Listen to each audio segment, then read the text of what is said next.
La religión a lo largo de la historia ha sido un aspecto muy poderoso del ser humano, pues de alguna forma todos necesitamos tener una creencia en algo, y al ser algo tan fundamental, lamentablemente se ha visto en casos relacionados con lo horrible, enfermizo y sobre todo siniestro. En este video te voy a contar varias historias muy fuertes que pasaron alrededor del Vaticano, esa entidad que todos conocemos y que presuntamente tienen un gran poder económico, pero principalmente social, con el cual lamentablemente muchas personas han sufrido bastantes injusticias. En fin, quédate hasta el final del video, porque hoy te voy a hablar sobre casos lamentables que la iglesia no quiere que sepas. Marcial Maciel Degollado nació en 1920 en Cotija, Michoacán, precisamente en el país de México. Este fundaría la Congregación de los Legionarios de Cristo, una organización que rápidamente crecería y ganaría una influencia en todos los aspectos: política, económica y eclesiástica. La legión se destacaba por su disciplina rígida, su fidelidad al Papa y su buenísima capacidad para atraer familias ricas y conservadoras. Durante décadas, Maciel fue considerado un modelo de santidad y liderazgo. Fue recibido por papas como Juan Pablo II en varias ocasiones y tenía un acceso directo a los más altos niveles del Vaticano. Bajo el mandato de Marcial, lograría que los legionarios de Cristo acumularan enormes recursos económicos, propiedades, escuelas y universidades, como es el caso de la Universidad Anáhuac. Ante todo este poder, lo peor estaba por pasar. Las primeras denuncias de abuso infantil contra Maciel comenzarían en los años 1990, aunque esos sucesos se remontan desde los años 50 y 60, años en los que apenas comenzaba su legión. Las víctimas de este eran en su gran mayoría niños y adolescentes, los cuales estaban interesados en predicar la fe y accedían a seminarios para acercarse a esta, pero Maciel era un monstruo sin perdón alguno, pues este manipulaba espiritualmente, emocionalmente y físicamente. Se estima que estas actitudes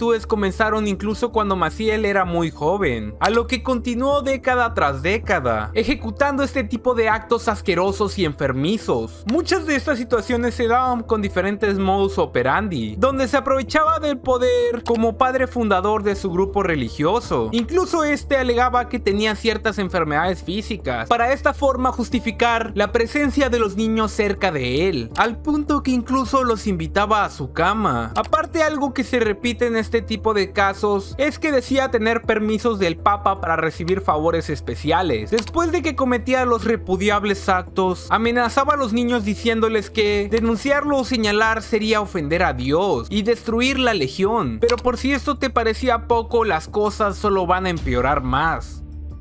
Maciel tenía varios hijos secretos, llevando una doble vida. A finales de los años 90 y principios de los 2000, se descubrió que Maciel tenía doble vida con varias mujeres, con quienes tuvo al menos 3 hijos, aunque algunos informes sugieren que eran más de los que se contaron. Posteriormente, 2 de estos hijos terminarían acusando a Maciel de lo peor, lo que terminaría de sepultar la imagen de pureza que Maciel había trabajado para sí y para su congregación. El escándalo fue devastador y sacudió demasiado al país, pero la respuesta de la iglesia sería aún mucho peor. Fuera de acusarlo y proceder legalmente contra él, la iglesia lamentablemente desestimó las denuncias, y esto debido a varios supuestos motivos: la influencia política y económica que tenían los legionarios, una protección directa de sectores conservadores del Vaticano, aparte de una relación cercana con el Papa Juan Pablo II, el cual llegó a elogiar de forma pública a Maciel en 1994. No fue hasta 2006, bajo el mandato de Benedicto XVI, que se tomaría acción concreta investigando de forma interna, sin hacer un juicio público, ordenando a Maciel retirarse a una vida de oración y penitencia. Nunca se le excomulgó, ni se le procedió de forma judicial. Maciel se fue de la vida en 2008, en el país de Estados Unidos, sin haber enfrentado un juicio penal ni formal.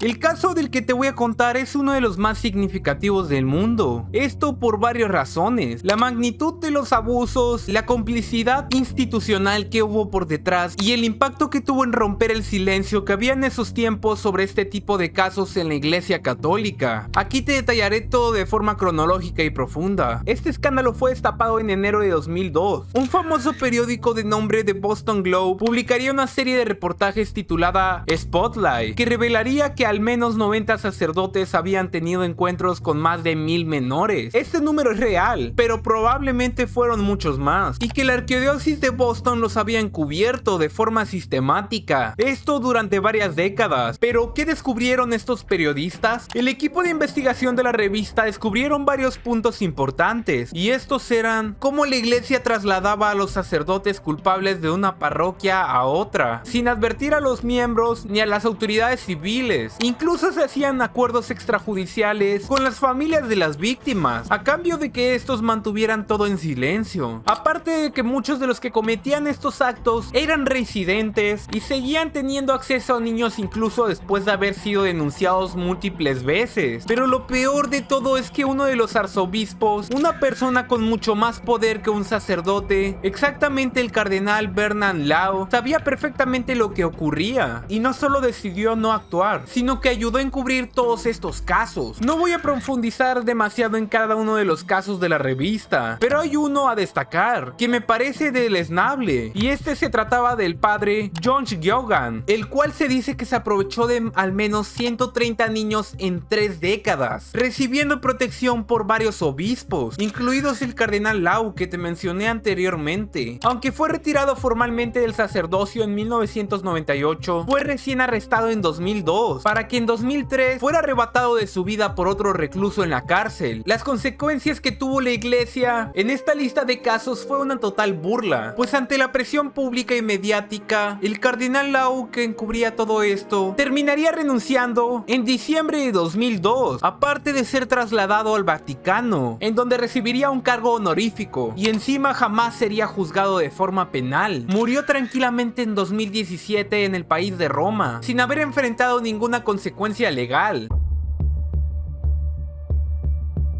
Fernando Karadima era un sacerdote chileno, carismático, influyente y profundamente conservador. Nacido en 1930, sería párroco del Bosque, una iglesia ubicada en un barrio de Santiago, Chile. Desde los años 70 sería visto como una figura de poder espiritual, especialmente entre la élite social y política chilena. Cabe destacar que era mentor de muchos seminaristas y formador de sacerdotes, los cuales llegarían a puestos más altos de obispo. En la práctica, Fernando tenía su propio círculo de poder dentro de la iglesia chilena. Todo pintaba ir de color rosa, hasta que se terminaría sabiendo lo peor de esta persona. Fernando Karadima tenía un perfil típico de agresor con poder, ya que este abusaba espiritualmente, convenciéndole a sus víctimas de que él era un tipo de santo o mandado por Dios. Manipulaba emocionalmente a estos, ejerciendo control psicológico, usando el miedo, la culpa y la fe, a lo que cometía todo tipo de actos asquerosos, bajo la justificación de que eran simples expresiones de afecto o una parte de especie de formación espiritual íntima. Todo esto es sabido gracias a los primeros denunciantes públicos, Juan Carlos Cruz, James Hamilton y José Andrés Murillo. Ellos no solo denunciaron lo sucedido, sino que también denunciaron la protección que Karadima recibió por parte de la jerarquía chilena, afirmando que sus denuncias fueron ignoradas por más de 20 años, pese a que el Vaticano recibió informes desde los años 80 y 90. Lo más grave del caso no solo fue el abuso, sino por cómo fue encubierto por el poder de la iglesia chilena. El cardenal Francisco Javier Errázuriz, ex arzobispo de Santiago, desestimó las denuncias y calificó a los denunciantes de ser enemigos de la iglesia. Obispos formados por Karadima, como Juan Barros, continuaron defendiendo su inocencia, incluso tras la condena canónica. La red de protección incluía miembros de la élite política y empresarial. Y a este punto te habrás preguntado, ¿qué tipo de justicia recibió Fernando? Pues después de los casos anteriores, este no sería tan distinto, recibiendo así en 2011 culpabilidad de parte del Vaticano, donde declaraban culpable a Karadima de abuso sexual y de poder. Sin embargo, este no fue expulsado, solo fue condenado a una vida de oración y penitencia, es decir, retiro forzado. Jamás fue encarcelado y murió a la edad de 90 años en 2021, sin haber enfrentado un juicio penal.